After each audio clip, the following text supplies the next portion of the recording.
ஏவுகணைகளை இடைமறித்ததாக இஸ்ரேல் தெரிவிப்பு. 209 எட்டிய பத்திரிகையாளர்களின் எண்ணிக்கை காசா அரசாங்க ஊடக அலுவலகம் தெரிவிப்பு. மியன்மாரில் நிலநடுக்க நிவாரணத்திற்காக 3 பில்லியன் அமெரிக்க டாலர்களை வழங்கும் ADB. வீடும் பணமும் கொடுத்து வாழ வைக்கும் இத்தாலி அரசு. சீனாவிற்கு 4 நாள் பயணம் மேற்கொண்டு முகமது யூனுஸ். இதற்கு முன்னர் நீங்கள் உங்களுடைய சேனலை தினமும் பார்வையிடும் பார்வையாளரா அல்லது புது பார்வையாளரா என்பதை கீழே இருக்கும் கமெண்ட்ஸ் பக்கத்தில் மறக்காம பதிவிடுங்க. அத்துடன் முதன்முறையாக எங்களுடைய சேனலை பார்வையிடுகிறீர்கள் என்றால் சப்ஸ்கிரைப் பண்ணி உங்கள் ஆதரவை வழங்குங்க. வாங்க காணொளிக்குள் போகலாம். சவுத் அல் அக்ஷா வானொலியின் ஒளிபரப்பாளராக பணியாற்றிய முகமது சலேக் அல் பர்தாவில் கொல்லப்பட்டதைத் தொடர்ந்து இஸ்ரேலின் என்கிளேவ் மீதான போரில் கொல்லப்பட்டு பத்திரிகையாளர்களின் எண்ணிக்கை 209 எட்டியுள்ளது என்று காசா அரசாங்க ஊடக அலுவலகம் தெரிவித்துள்ளது. டெலிகிராமில் வெளியிடப்பட்ட ஒரு அறிக்கையில் இஸ்ரேலிய படைகளால் பாலஸ்தீன பத்திரிகையாளர்களை குறிவைத்துக் கொன்று படுகொலை செய்வதை வன்மையாக கண்டிப்பதாக அலுவலகம் தெரிவித்துள்ளது. காசா பகுதியில் பாலஸ்தீன பத்திரிகையாளர்கள் மற்றும் ஊடக வல்லுநர்களுக்கு எதிரான இந்த திட்டமிட்ட குற்றங்களை கண்டிக்க சர்வதேச பத்திரிகையாளர்கள் கூட்டமைப்பு, அரபு பத்திரிகையாளர்கள் கூட்டமைப்பு மற்றும் உலகின் அனைத்து நாடுகளிலும் உள்ள அனைத்து பத்திரிகையாளர் அமைப்புகளையும் நாங்கள் அழைக்கிறோம் என்று அது கூறியது. இனப்படுகொலை குற்றத்தில் இஸ்ரேல், அமெரிக்கா மற்றும் ஐக்கிய ராஜ்யம், ஜெர்மனி மற்றும் பிரான்ஸ் போன்ற நாடுகள் உடந்தையாக இருப்பதால் இந்த கொடூரமான மிருகத்தனமான குற்றத்தை செய்வதற்கு முழு பொறுப்பேற்க வேண்டும் என்று அது மேலும் கூறியது. இந்த நிலையில் கடந்த 24 மணி நேரத்தில் காசா பகுதி முழுவதும் குறைந்தது 42 உடல்களும் 183 காயமடைந்தவர்களும் மருத்துவமனைகளுக்கு அனுப்பப்பட்டுள்ளதாக காசா சுகாதார அமைச்சகம் தெரிவித்துள்ளது. மார்ச் 18 அன்று போர் நிறுத்தத்தை மீறியதிலிருந்து இஸ்ரேல் 1042 பாலஸ்தீனியர்களை கொன்றதாகவும் 2542 பேர் காயமடைந்ததாகவும் டெலிகிராமில் வெளியிடப்பட்டு புதுப்பிப்பில் தெரிவிக்கப்பட்டுள்ளது. காசா மீதான இஸ்ரேலின் போரில் மொத்தம் 50,399 பாலஸ்தீனியர்கள் கொல்லப்பட்டுள்ளதாகவும் 1,14,583 பேர் காயமடைந்துள்ளதாகவும் அது மேலும் தெரிவித்துள்ளது.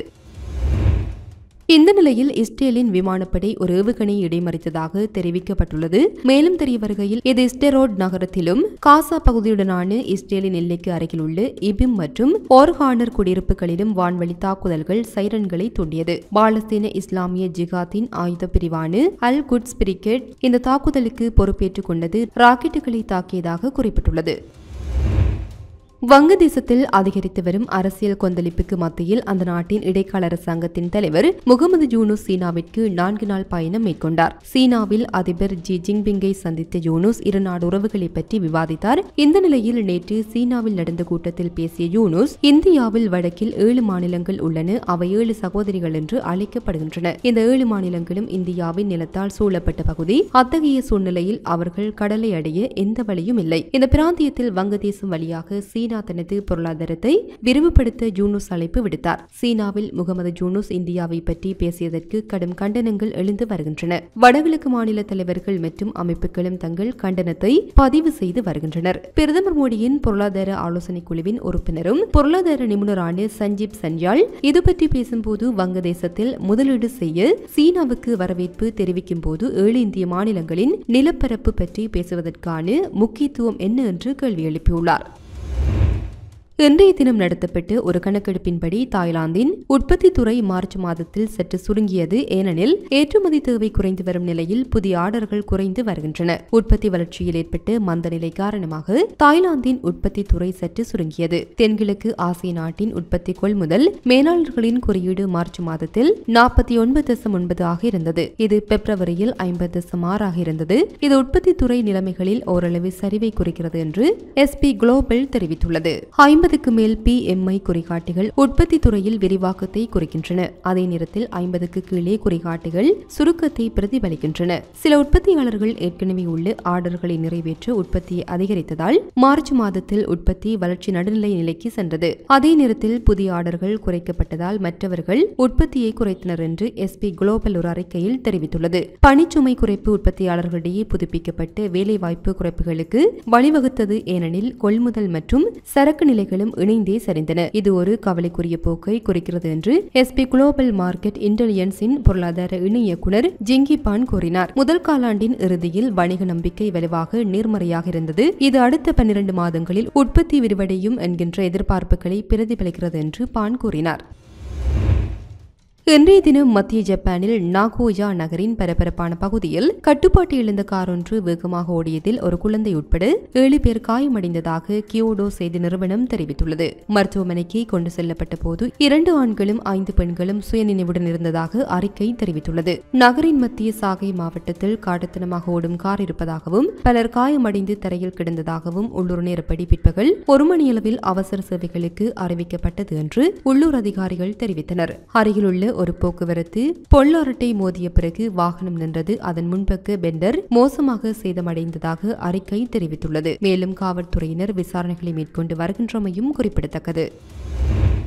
மார்ச் 28 அன்று ஏற்பட்ட 7.9 ரிக்டர் அளவிலான நிலநடுக்கத்தால் பாதிக்கப்பட்ட மியன்மார் மக்களின் அவசர மற்றும் மனிதாபிமான தேவைகளை ஆதரிப்பதற்காக $3 மில்லியன் மானியத்தை ஆதரிப்பதாக ஆசிய வளர்ச்சி வங்கி என்று தெரிவித்துள்ளது. ADB-யின் இயக்குநர்கள் குழுவின் விரைவான ஒப்புதலுக்காக தயாராகி வரும் இந்த மானியம் குடிநீர், மருத்துவ பொருட்கள் மற்றும் தங்குமிடம் போன்ற அத்தியாவசிய பொருட்களை வாங்குவதற்கு உணவு மற்றும் பல்நோக்கு பண உதவி விநியோகம் மூலம் உடனடி தேவைகளை பூர்த்தி செய்ய ஐக்கிய நாடுகளின் உலக உணவு திட்டம் மூலம் வழங்கப்படும். இந்த மானியம் ஆசிய பசிபிக் பேரிடர் மீட்பு நிதியத்திலிருந்து வரும். இது இயற்கை பேரிடர்களால் ஏற்படும் பெரிய பேரழிவுகளுக்கு பிறகு உடனடியாக உயிர்காக்கும் நோக்கங்களுக்காக ADB-யின் வளரும் உறுப்பினர்களுக்கு விரைவான மானியங்களை வழங்குகின்றது. நிலநடுக்கம் மியான்மரின் தற்போதைய மனிதாபிமான நெருக்கடியை தீவிரப்படுத்தியுள்ளது. இது மக்கள் எதிர்கொள்ளும் தற்போதைய சவால்களுக்கு அவசரத்தை சேர்க்கின்றன. தென்கிழக்கு ஆசியாவிற்கான ADB இயக்குநர் ஜெனரல் வின்பிரைட் விக்லின் ஆசிய மேம்பாட்டு நிதியத்தின்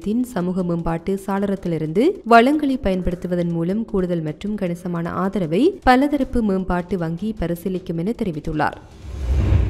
இத்தாலியின் ட்ரெண்டினோ நகரத்தில் உள்ள கிராமங்களில் குடியேறுபவர்களுக்கு வீடு மற்றும் பணம் வழங்க இத்தாலி அரசு தீர்மானித்துள்ளது. இந்த நகரத்தின் 33 கிராமங்களில் குடியேறுபவர்களுக்கு சொந்தமாக வீடு மற்றும் இந்திய மதிப்பில் $92 லட்சம் பணத்தை வழங்க முடிவு செய்துள்ளது. வெளிநாட்டவரும் இந்த வாய்ப்பை பெறலாம் என இத்தாலி அரசு தெரிவித்துள்ளதாக சர்வதேச ஊடகங்கள் செய்தி வெளியிட்டுள்ளன. ஆனால் இந்த வீட்டில் 10 ஆண்டுகள் வாழ வேண்டும் எனவும் இல்லையெனில் கொடுத்த பணத்தை திரும்ப அரசுக்கே வழங்க வேண்டும் எனவும் நிபந்தனைகள் விதிக்கப்பட்டுள்ளன. மக்கள் கிராமத்தை விட்டு வெளியேறி நகர்ப்புறங்களில் தற்போது குடியேறி வருவதால் இம்முயற்சி மேற்கொள்ளப்பட்டுள்ளதாக தெரிவிக்கப்படுகின்றது.